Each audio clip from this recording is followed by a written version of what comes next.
Thanks and welcome to the Snowy's Camping Show. Today we've got another episode of Banter Bites with you with Ben and Lauren. Hey, Ben. How you going? Good. How are you? I'm good. Good. Thank you. So today we are, don't forget to subscribe wherever you're listening to your podcast. Sorry, did a quick little Roadrunner change there. Don't forget to subscribe wherever you're listening to your podcast, be that on YouTube or your favorite podcast app, and also join into the conversation on the Snowy's Camping Banter Facebook group, where you can also submit your question for hashtag Banter Bites. Formalities done. Formalities done. So Benji, from our little magic pot of beverage insulation, you will pull today's question. We're going to talk this up every episode, our magic pot here, which is the most versatile well, some people listen to this podcast just audibly. Not everyone listens to it via YouTube with a video. So for those of you, it is a Snowy's Outdoors stubby cooler. Your classic neoprene version. It's just the most versatile version you'll ever find. It's incredibly versatile, and it's available at snowies.com.au. And it's got a little Easter egg in there. It does. I was thinking about mentioning that, but then not. You got to buy one to find out. Got to buy one to find out. Yeah. Or just ask someone who's already got one. Yeah, you pulled the question. So what is it? All right. We're a minute 30. We're doing well. We're trying to stick to 10 minutes. Are you going to mention the time every single time we do these? Yeah. Yeah, okay, go. Well, because I need to remind you that you can't talk too much. Sorry, that's my creaking chair, everybody. Our videographer hates that. Stop moving, Lauren. Sit still. I can't. You make noises. Can't. Okay, this is an interesting one. I don't know if it gets asked that much, but it seems to come up in conversation a fair bit. Yeah, I think we do get a few calls. Just reading over your hand here at the little piece of paper for the question. We do get a few calls on this one. Mostly when people have nailed down what mat they want, they just don't know which one to choose. Yeah, and because there's such a big range out there now. But we've got written here 10 or 15 centimetre mat. But the question is, I guess you could summarise it in, do I really they're the need? two, when we're talking camping mats, not hiking mats. Yeah, okay, yeah. Or some of them are down to 7, but let's talk to it. I'm going to rejig the question to say, is a thicker mat more comfortable? Yeah. Cool. I'm going to mostly still talk in 10 to 15 centimetre terms, even though we've rejigged it to thickness of comfortability, only because when we're looking at the main self-inflating camping mats, the more common ones, which I'm talking your Exped Mega Mats, Zempire Monster Mat, Oz Trail do a fat mat and a nap mat, Black Wolf Hexatherm mats. So they're sort of like probably the Cedar Summit mat as well, the Comfort Deluxe. They're sort of the main self-inflating camping mats, right? Yep. Some of those come in a 15 centimetre option. Yep. The rest of them are 10 centimetres for the most part. Yeah. In all of the ones I've just mentioned, that are the sort of more pioneering options. Yeah. Obviously, it goes right down to 1 centimetre if you want for a mat, but then you get into the hiking realms. But we'll stick with the 10 or 15 and the differences between the two there and how you might want to choose between them. So first things first, pack size. Pack size, yeah. So a 15 centimetre mat, they're bulky, right? The Expeds are probably the most compact of them, but they're bulky. So if you don't have room, then there's your answer to your question right there, because the 10 centimetre mat's pretty comfortable. So check the pack size first. All that information is on our website. Second question comes down to probably whether you're sleeping with someone and whether you like a soft or a firm mattress. Yeah, like what your own sort of personal preferences are, like Princess and the Pea sort of scenario, right? Yep. I think that some people automatically assume that a 15 centimetre mat is going to be more comfortable. That's not necessarily the case, especially if you're somebody who likes a firm mat, because it's a lot harder to get a 15 centimetre mat super firm than it is to get a 10 centimetre mat firm. The other thing would be whether or not you're sleeping solo or whether or not you're sleeping by yourself and what size mat you want to go with. The reason why I am bringing that up is because I have a 10 centimetre mega mat, Exped mega mat.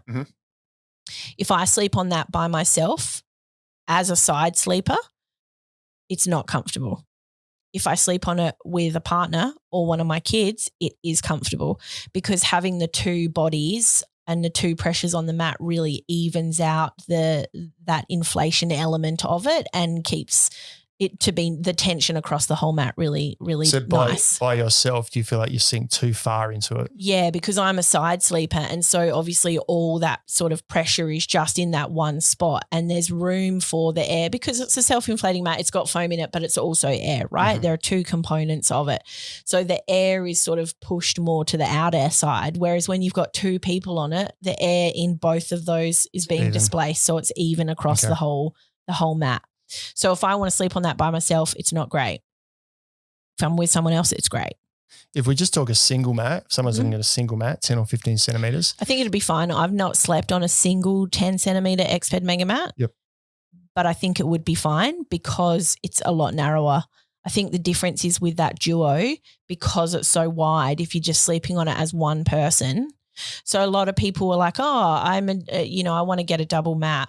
I'm a bigger person. I'm mostly going to be sleeping on it by myself. I would go like 15 centimeters for sure. So you go 15 centimeters. I'd say if your mattress at home, you go to your Sealy shop or whatever, and you look for the softest mattress to sink into, your hips sink into it, your shoulders sink into it. If that's what you look for, then you're probably going to need a 15 centimeter mat. Yeah. Because you don't have to pump it up really tight. You can let the air out. That means that when you sit in one point on the mat, you're probably going to hit the bottom. But when your weight's evened out across the mat, it allows your body, it sort of contours with your body. You know, those images on those ads that show perfectly straight spine and all those zones, or like and that sort of thing. Neck pillows.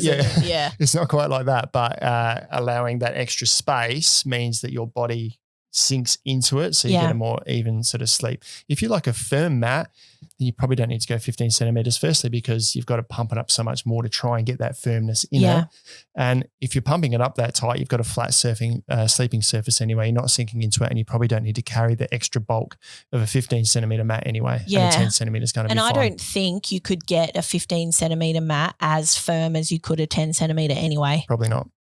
In terms of insulation, most 10 centimeter mats, if we're talking about like 9, R-value 9, right? It's like you stay warm. Yeah. You don't. I wouldn't choose the 15 centimeter over the 10 centimeter because it's got a higher R value. Yeah. It's going to be, unless you're sleeping in the absolute pits of like the Antarctic, in which case I'm not sure why you'd be taking a mat like that with you anyway.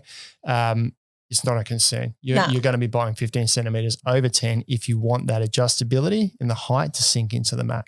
Yeah. And I mean, a great example of that is I was away on the weekend and took my down hiking sleeping bag with me. I've never year round slept with that fully open as a quilt on my hiking mats, but I slept with it on the Mega Mat. And you know, my lad was sleeping next to me in his bag, and I had to like half an hour into it fully unzip because I was hot, and realistically the only variable there is the mat. So the insulative properties of a 10 centimeter are fine. Mm-hmm. You're not really losing anything there by going a 10 over a 15. The only other thing, and it's probably only more applicable if you're going down less than 10 centimeters, is if the ground's uneven, a thicker mat helps to even that ground out a little bit, so you won't feel the bumps and lumps and things. Yeah. But between a 10 and a 15, probably less consideration there. Mm-hmm. So I would say, mostly to summarize, if you are a side sleeper or you're on the bigger side of things, or you want to sleep solo, getting a 15 centimeter mat would be the way to go. Mm-hmm. If you like a really soft bed, 15 centimeter mat is the way to go. If you don't mind, I mean, the 10 centimeter mat as a solo person is still soft, right? If you like a firm mat, go a 10 centimeter mat.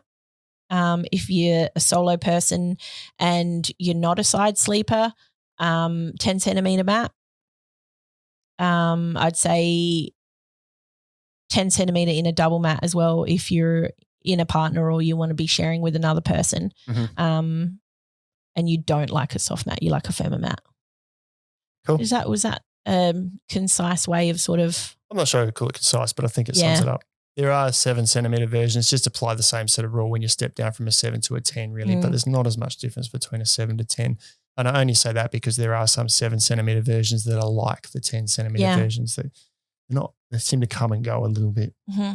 Save a few dollars, but you can still get comfort out of that, particularly for a firm mattress. I think also bear in mind the 15 centimetre mat thickness, it's super bougie. It's only really been around the last 18 months, really, 2 years max. 2 years. Yep. People have been camping on 10 centimetre mats for like 10 years before that, perfectly, happily, loving it, having a great time.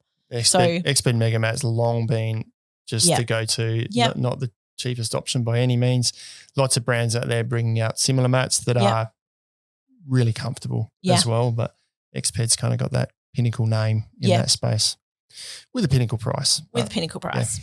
Anyway, I hope that helps clarify if you can't decide between a 10 or a 15 centimetre mat. Gives you a bit more to think about. Anything else? No, just let us know if you've got any banter bites. #banter bites in the Snowy's Camping Banter Facebook group. If you're not there, ask to join and we'll let you in. You can join in on the conversation. Catch you later, guys. See you next time.